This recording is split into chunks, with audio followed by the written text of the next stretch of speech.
Follow up చేశారు ఢిల్లీలో కూడా. మన లాయర్ని కూడా, ఢిల్లీ లాయర్ని కూడా చాలాసార్లు ఫాలోఅప్ చేస్తే ఇంప్లీడ్ చేయగలిగాం.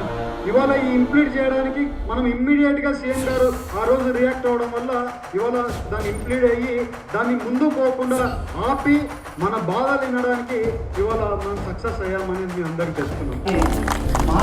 మీకు ఇంకోటి అనిపిస్తూ ఉండొచ్చు, ఎంతో మంది వచ్చారు, మాట్లాడతారు, పోతారు, మీటింగ్లు పెడుతుంటారు. కొల్లేరంటే ఒక మీటింగ్ పెడతారు, పోతారు, వస్తారు. ఈసారి అలా లేదు. ఈ సమస్యను తీర్చడానికి శాశ్వత పరిష్కారం దిశగా అందరం కూడా పనిచేస్తున్నాం. మీరు అనుకోవచ్చు ఎంపీ గారు రెగ్యులర్గా కష్టపడట్లేదు ఏంటని. నాకు అదేంటది, మనము ఆ షో ఇవన్నీ చేయడం రాదు, మాకు పని చేయడం వచ్చు.